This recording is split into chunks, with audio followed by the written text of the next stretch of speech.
마태복음 12장 38절로 40절입니다. 그때 서기관과 바리새인 중 몇 사람이 말하되 선생님이여 우리에게 표적 보여주시기를 원하나이다. 예수께 대답하여 이르시되 악하고 음란한 세대가 표적을 구하나 선지자 요나의 표적밖에는 보일 표적이 없느니라.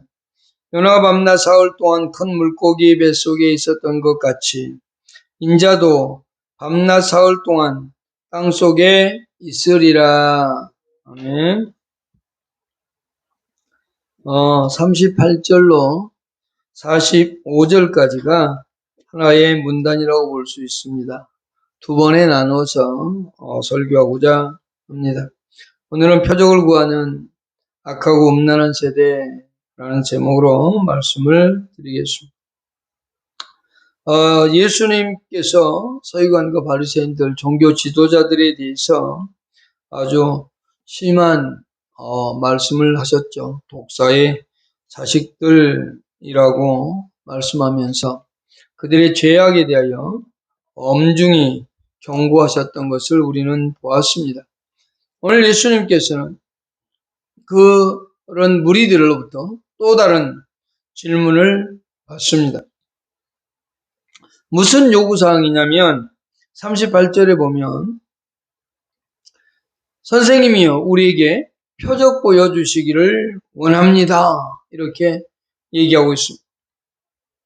근데 여기에 등장하고 있는 사람들이 누구냐면 서기관과 바리새인들입니다. 서기관은 성경을 연구하고 또는 번역하고 해석하는 아주 성경에 능통한 선생들입니다. 그래서 예수님이 이 땅에 태어났을 때 헤로드 왕이 서기관들에게 유대인의 왕이 어디서 나느냐라고 할 때 베들레헴입니다라고 알려줄 정도로 뛰어난 성경을 해석하고 번역하는 데 있어서 아주 잘 아는 그런 사람들입니다. 그 사람들이 와서 예수님에게 이렇게 말합니다. 선생님이요 우리에게 표적 보여주시기를 원합니다. 이렇게 말한단 말이에요. 그러면 여기서 이제 서기관들과 바리새인들이 요구사항을 알 수 있죠. 첫 번째 이제 우리가 생각해 보고 싶은 건 뭐냐면 표적을 구하는 서기관과 바리새인들이라는 첫 번째 대지를 선정해 볼 수 있겠습니다. 어쨌든 38절에 보면 서기관과 바리새인 중 몇 사람이 말하되 선생님이여 우리에게 표적 보여주시기를 원한다. 지금 왜 이 얘기를 했는가 하면 앞에 예수님께서 귀신 들려서 눈 멀고 병든 눈 멀고 말 못하는 사람을 치유해 준 사건이 있었고 그러면서 예수님께서 행하시는 능력이 보통 사람의 수준은 넘다. 그랬더니 무리들이 야 이분이 우리가 기다리는 메시아가 아니야? 이렇게 이제 반응을 보였고 이 바리새인들은 아니다. 그는 귀신의 왕을 힘입어서 그렇게 능력을 행한다. 그랬더니 예수님께서 내가 귀신의 힘을 얻는 게 아니라 성령의 능력을 통해서 그와 같은 일들을 행하신다라고 말씀을 하고 그러면서 성령 해방죄에 대해서 성령 모독과 거부하는 죄에서 그리고 그들의 악한 말에 대해서 책망을 하신 다음이기 때문에 이 서기관과 바리새인들이 궁금한 겁니다. 과연 이분이 진짜 우리가 기다리고 기다리는 메시아인가? 이런 의구심이 들기 시작을 했을 겁니다. 그러고 나서 그들은 스스로 묻습니다. 예수님에게 예수님, 당신이 우리의 선생인데 선생이여라고 돼 있잖아요. 선생인데 그러면 우리에게 당신이 메시아인 것을 보여주십시오. 그 말입니다. 예수님이 그렇게 능력을 행하고 우리가 기다리는 그런 메시아라면 그런 메시아로서의 능력을 보여주십시오. 우리는 지금 현재 로마의 통치 아래에 있습니다. 로마라는 나라에 의해서 지배당하고 있고 그 로마는 사탄의 지배 속에 있는 나라와 같으니 우리는 사탄의 지배에 있는 것과 같습니다. 그러니 여기서 우리를 건져내실 그런 표적들을 좀 보여주십시오. 만일 메시아가 다윗의 왕으로 오신다 그랬는데 다윗의 왕의 계승을 잇는다면 다윗 왕과 같은 그런 모습을 좀 보여주십시오입니다. 다시 말하면 로마 군대와 일정 부분 싸워서 어떤 전투에 승리를 하든지 아니면 왕으로서 저들을 물리치는 모습을 좀 우리에게 보여주십시오. 그러면 우리가 그 메시아로 믿고 따르겠나이다는 겁니다. 그러니까 여기서 서기관과 바리새인들이 내세우고 있는 표적이라고 하는 것은 정치적인 메시아로서의 모습을 좀 보여주십시오.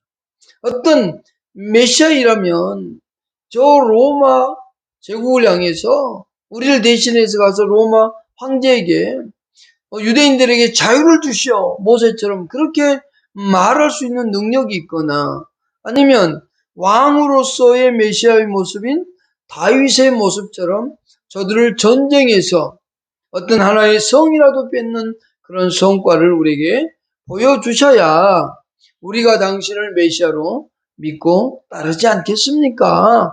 지금 그 얘기를 하고 있는 겁니다. 그러니까 표적을 보여달라고 하는 이 말 속에는 메시아인 것을 증명해 보이십시오라고 하는 의미가 담겨져 있습니다.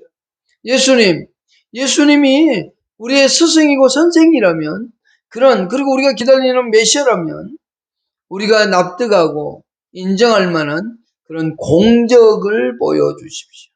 어떤 병자 치유하고 이런 능력들이 아니라 정치인으로서 로마를 대하는 모습 또는 어느 하나의 성을 지배하고 빼앗는 그런 장군의 모습을 우리에게 보여주셔야 우리가 믿는 메시아이지 않겠습니까? 그래야 로마로부터의 해방과 로마로부터의 독립을 쟁취하고 그들을 물리치는 그런 왕의 모습이 아니겠습니까? 우리는 모세와 같은 지도자들을 기다리고 있고 다윗 왕과 같은 그런 메시아가 성경에 온다고 했는데 우리는 그런 메시아를 기다리지 병자를 치유하고 이런 능력 있는 분을 원하지 않습니다. 그 얘기를 지금 하고 있는 겁니다. 그러니까 이런 능력을 보여주셔서 스스로 메시아인 것을 증명해 보이십시오. 이 얘기입니다. 그러면 거기에 대해서 예수님이 뭐라고 하신가 한번 보십시다. 39절 보십시다. 예수께서 대답하여 이르시되 악하고 음란한 세대가 표적을 구하나 선지자 요나의 표적밖에는 표일 표적이 없느니라. 그랬더니 표적을 보여달라고 그랬더니 예수님께서 하신 말씀이 뭐라고 얘기하냐면 악하고 음란한 세대가 표적을 구한다. 지금 서기관과 바리새인들을 향해서 뭐라고 얘기하고 있나요? 악하고 음란한 세대라고 얘기합니다. 악하고 음란한 세대. 성경에는 이 음란을 얘기할 때 육체적인 어떤 음란도 얘기하지만 하나님을 떠난 우상 숭배하는 사람들의 모습도 음란이라고 하고 또는 간음이라는 표현을 씁니다. 이스라엘 백성들이 우상 숭배하거나 또는 하나님과 다른 어떤 신앙의 모습을 보일 때 그들을 향해서 간음한다 또는 우상 숭배한다 또는 음란하다 이런 표현들을 쓰는데 지금 여기서 말하고 있는 음란한 세대 그것은 바로 서기관과 바리새인들의 생각과 삶의 모습이 잘못되어 있는 거죠. 쉽게 말하면 자기의 욕심에 모든 것이 맞춰져 있는 거예요. 자기들이 가지고 있는 가치관에 하나님을 끌어내려서 거기에 맞추려고 하는 거죠. 신앙생활은 하나님을 우리에게 맞추는 게 아니라 우리가 하나님이 원하는 바 앞에 순응하고 순종하고 복종하는 것이 신앙입니다. 신앙은 처음 우리는 하나님을 알지 못할 때는 하나님이 우리에게 찾아오셔서 하나님께서 우리에게 구원의 은혜를 주고 또한 중생의 역사하심을 그리고 칭의의 역사를 우리가 받아들이지만 그것들을 받은 우리에겐 하나님이 요구하는 게 뭐냐면 하나님을 사랑하는 겁니다. 이건 구약이나 신약이나 하나님의 백성들에게 하나님의 자녀들에게 요구하는 것은 뭐냐면 하나님을 사랑하는 거고 이웃을 사랑하는 겁니다. 특히 고아와 과부된 자들을 돌보는 겁니다.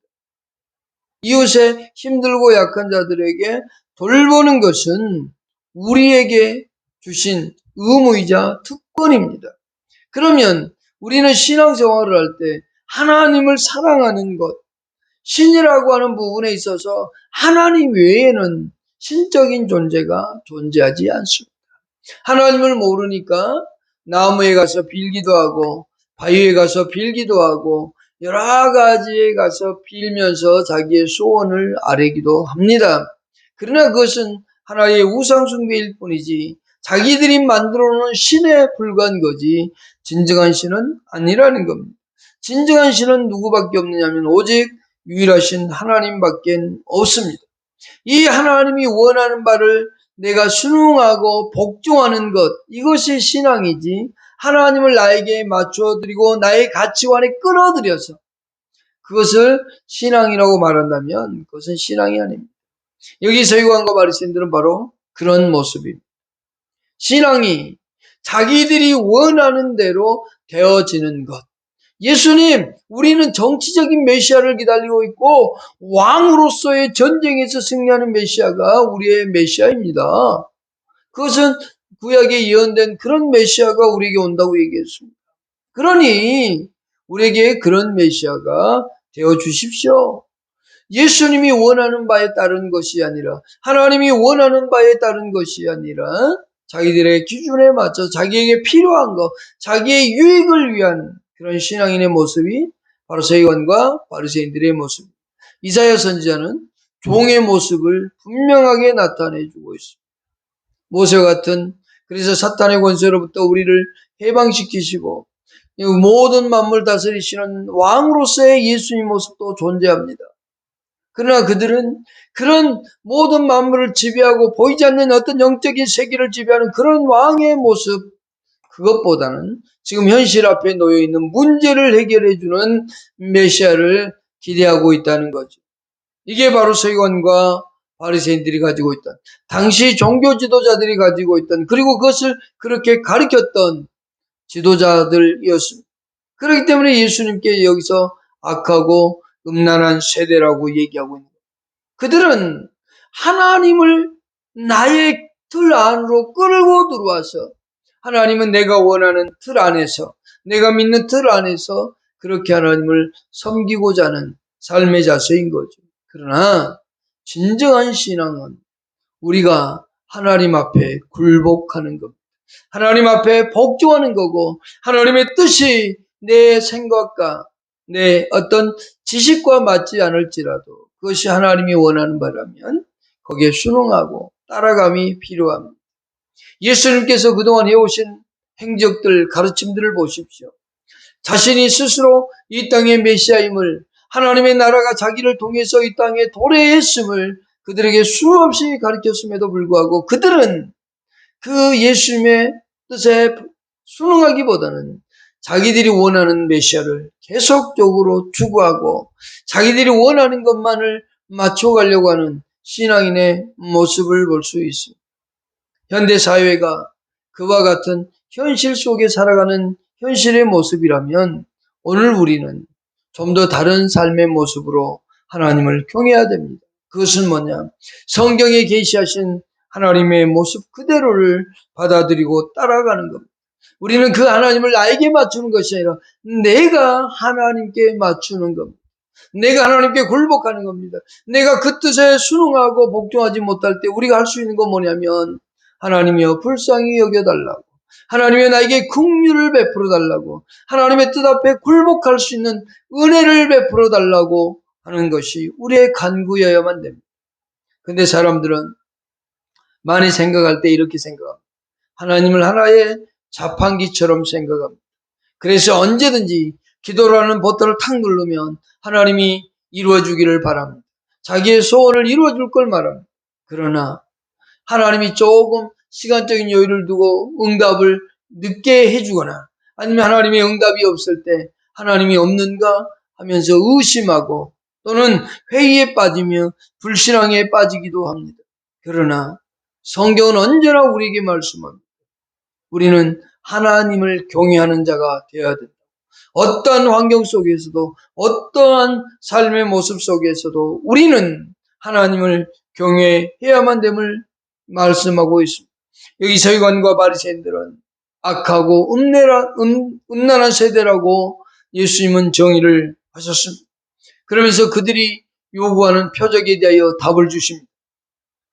39절에 음란한 세대가 표적을 구하나 선지자 요나의 표적밖에는 별 표적이 없다라고 말씀합니다. 내가 당신들에게 표적을 보인다면 요나의 표적밖에는 보여줄 표적이 없습니다. 바리새인들에게 지금 얘기하고 있는 겁니다. 서기관과 바리새인들에게 내가 표적을 보여준다면 너희들은 이미 알고 있는 요나의 표적이 그것이 곧 나의 표적이니라고 얘기합니다. 서기관들이라고 그랬잖아요. 바리새인들이라고 그랬잖아요. 이분들은 구약 성경에 아주 능통합니다. 문자적으로는 능통합니다. 그 진정한 뜻을 몰라서 그러지. 이론적으로는, 암기적으로는 잘 압니다. 메시아가 유대인의 왕이 온다면 베들레헴에서 태어나. 아는 거잖아. 이사야 53장을 모를 리가 없습니다. 그들은 우리의 메시아가 고난의 종이라는 걸 모를 리가 없어. 근데 어떻게 해요? 받아들이고 싶지 않은 거. 서기관들이 요나에 대한 이야기를 모를까요? 아닙니다. 다 알고 있습니다. 바리새인들이 모를까요? 다 알고 있습니다. 그러나 그 요나의 사건은 그냥 하나의 사건이고 우리 메시아하고는 아무런 관련이 없는 그런 사건. 만일 여기에 서기관과 바리새인들이 메시아가 그런 모습이라고 생각을 한다면 충격일 수 있습니다. 우리의 구원자인 메시아가 죽어서 땅속에 묻힌다. 아니 문자적으로 해석해서 요나처럼 물고기 뱃속에 들어간다고 하는 생각만 해도 그들은 충격일 겁니다. 우리가 기다려야 메시아가 이렇게 힘없는 구원자란 말인가 라고 생각할 겁니다. 그러나 예수님은 그들에게 대답이 요나의 표적밖에는 보여줄 게 없다. 요나의 표적이 곧 나를 위한 표적이었다라고 알려주고 있는 겁니다. 그러니까 이 서기관과 바리새인들이 요나의 표적을 모를 리는 없다는 거죠. 알고 있는 것을 아시고 예수님은 그렇게 말씀합니다. 그러면 요나의 표적이 무엇이냐? 세 번째 생각해 보십시오. 40절입니다. 요나가 밤낮 사흘 동안 물고기 뱃속에 있었던 것 같이 인자도 밤낮 사흘 동안 땅속에 있으리라 입니다. 요나의 표적밖에 보여줄 게 없다고 하신 예수님의 그 표적은 40절에 있는 것처럼 요나가 물고기 뱃속에 사흘 있었던 것처럼 예수님도 사흘 동안 땅속에 있을 것이다 라고 하는 겁니다. 먼저 여기서 우리는 하나의 난제를 풀고 가야만 됩니다. 예수님은 우리가 통상적으로 알고 있듯이 금요일날 저녁 6시 정도에 돌아가셔서 일요일 아침, 세상 말로 말하는 일요일 아침 일찍 이른 새벽에 부활한 걸로 되어 있습니다. 그러면 시간상 72시간이 안 됩니다. 사흘이면 72시간이 돼야 됩니다. 통상 2일만 돼도 48시간인데 시간상으로 따지면 이틀도 안 되는 겁니다. 그런데 밤낮 사흘 있었다. 여기에 대해서 현대신학자들은 많은 논쟁을 하고 이건 성경이 잘못되었느니 또는 목요일날 돌아가셨느니 이렇게 말들을 합니다. 그러나 지금의 그런 시간 계산적 시간으로 따지는 게 아니라 당시 고대 유대 달력이나 유대 달력에 의하면 유대인들은 어떤 생각을 가지고 있었냐면 하루에 아주 일부분만 되어도 그것은 하루로 치는 것. 24시간 중에 한두 시간만 그 날짜에 걸려 있어도 그것은 하루로 취급하는 겁니다. 그러니까 금요일 6시 하루고요. 토요일날 온종일 하루고요. 또한 일요일 아침 온종일 하루로 취급하는 겁니다. 그래서 밤낮 사흘이라고 해석을 하는 겁니다. 요나가 물고기 뱃속에서 사흘 있었던 것처럼 예수님은 땅속에서 무덤 속에서 사흘 동안 있을 것이다 라고 얘기해 주고 있습니다. 사람이 물고기 큰 뱃속에 들어갔다가 3일 만에 살아나온다. 놀라운 기적이죠. 물고기가 사람을 삼켰는데 그 안에서 3일 동안 버티고 산다는 것, 과연 살 수 있을까? 과학적으로, 이론적으로 살 수 있을까? 그러나 어쨌든 성경은 살아났다고 얘기합니다. 물고기 뱃속에서 요나는 살았다고 얘기합니다. 예수님은 세상에 오셔 방법도 유일하지만 유일하게 남자의 정자를 통하지 않고 이 땅에 오신 성령의 능력에 있어 이 땅에 오신 분이 바로 예수님밖에 없습니다. 또한 신성과 인성을 함께 가지신 분은 이 세상에 예수님밖에 없습니다. 또 하나, 우리 인간의 죄를 지고 짊어지고 그 십자가의 고통을 지고 죽으신 분은 예수님밖에 없습니다. 자신이 어떤 죄악 때문에, 신앙 때문에 십자가를 질 수는 있겠지만 인류의 죄를 위해 짊어지고 죽어주신 분은 바로 예수밖에 없습니다. 더욱더 놀라운 것은 죽었다가 3일 만에 살아나서 영원토록 살아계시는 분은 이 예수님밖에 없는 겁니다. 성경에 보면 나사로도 죽었다가 살아난 적이 있습니다. 그러나 성경에 몇몇 죽었다 살아난 사건들이 있지만 그러나 그들은 다 또다시 죽었습니다. 그러나 예수 그리스도는 살아나신 다음에 다시 무리들에게 보여줬습니다. 500명 이상이 되는 사람들에게 본인이 자신의 모습을 보여주셨습니다. 그것은 그만큼 많은 사람들이 예수님의 부활에 대한 증인들입니다. 그리고 제자들이 나타나셔서 보여주셨고 그러면서 그 다음 40일 후에 구름 타고 하늘로 가셨다가 하나님 보좌 우편에 계시며 다시 이 땅에 오시는 분은 오직 예수 그리스도밖에 없는 겁니다. 그래서 기독교는 종교가 아니라 생명이라고 얘기합니다. 하나님의 영원한 생명을 소유한 종교, 그것은 바로 기독교밖에 없습니다. 기독교는 종교 생활이 아니라 하나님의 생명을 가지고 하나님과 함께 동행하며 하나님의 영원한 생명을 가지고 영생의 삶을 살아가는 사람들, 그것이 곧 그리스도인들입니다. 이것을 당시 서기관과 바리새인들은 받아들일 수 없었던 것. 이 메시아가 무덤 속에 죽는다. 죽었다가 무덤에 묻힌다. 이건 그들이 생각하는 메시아상은 아니었습니다. 그들이 기다리는 그런 구주의 모습은 아니었습니다. 그들이 기다리는 그런 신앙인의 모습은 아니었습니다. 예수 그리스도는 그러나 분명히 말씀합니다. 죽었다.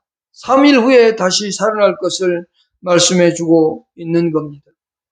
요나가 물고기 뱃속에서 3일 동안 있었던 것처럼 그리고 3일 후에 바닷가 육지로 나왔던 것처럼 나도 3일 동안 무덤 속에 있으면서 죽었다 살아나는 그런 부활의 주가 될 것을 예수 그리스도는 그들에게 말씀하고 있습니다. 그러나 당시 서기관과 바리새인들은 이것을 받아들일 수 없었습니다. 그래서 예수님께서는 이제 41절고 42절 이후에서 세 가지의 예를 들어서 당신들을 정죄할 거다라고 얘기하고 있습니다. 요나의 니느웨 성들이 회개한 사건, 그리고 솔로몬을 찾아왔던 스바 여왕의 사람들을 통한 정죄함, 그리고 귀신이 나갔다 다시 들어오게 된 사건들, 그와 같은 사건들을 통해서 그들의 정죄당함에 대하여 말씀해주고 있는 겁니다. 오늘 우리는 그리스도인으로서 진정 예수님께 어떤 표적이 아니라 우리에게 기록되어진 이 성경 속에 나타난 예수 그리스도의 모습을 그대로 받아들이고 유일하신 죽음에서 부활하신 예수 그리스도가 우리의 메시아요 구주인 것을 믿고 따른다면 오늘 또 하나님만을 경외하고 예수 그리스도만이 나의 구주요 메시아인 것을 믿고 의지하며 오늘 또 열심히 최선을 다해 하루를 살아가는 가운데 하나님과 동행하는 여러분이 될 수 있기를 축복합니다. 기도하겠습니다. 하나님 감사합니다.